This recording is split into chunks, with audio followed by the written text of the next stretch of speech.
There was a curious little pause. Wasn't he the person who built the wall? That was Bulbous. Helen reddened, but neither he nor Miss Winchelsea threw any light upon Fanny's ignorance about Bibulus. Helen was more taciturn than the other three, but then she was always taciturn, and usually she took care of the tram tickets and things like that, or kept her eye on them if the young man took them and told him where they were when he wanted them. Glorious times they had, these young people, in that pale brown, cleanly city of memories that was once the world. Their only sorrow was the shortness of the time. They said indeed that the electric trams in the 70 buildings and that criminal advertisement that glares upon the forum outraged their aesthetic feelings unspeakably. But that was only part of the fun. And indeed, Rome is such a wonderful place that it made Miss Winchelsea forget some of her most carefully prepared enthusiasms at times, and Helen, taken unawares, would suddenly admit the beauty of unexpected things.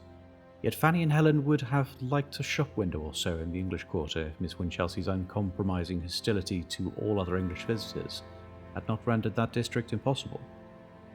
The intellectual and aesthetic fellowship of Miss Winchelsea and the scholarly young man passed insensibly towards a deeper feeling.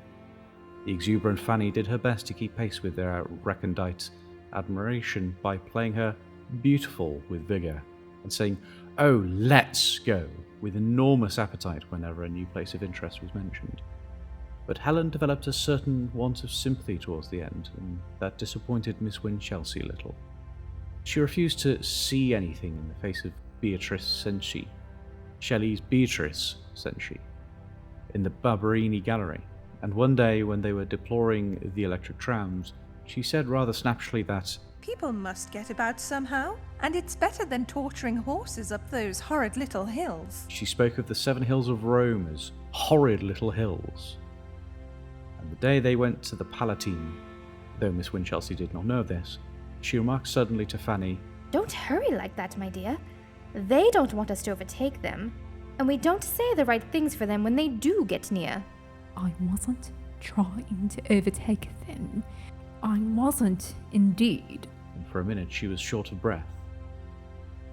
But Miss Winchelsea did come upon happiness. It was only when she came to look back across an intervening tragedy that she was quite realised how happy she had been, pacing among cypress-shadowed ruins, and exchanging the very highest class of information the human mind can possess, the most refined impressions it is possible to convey. Insensibly emotion crept into their intercourse, sunning itself openly and pleasantly, and at last, when Helen's modernity was not too near, insensibly their interest drifted from the wonderful associations about them to their more intimate and personal feelings. In a tentative way, information was supplied.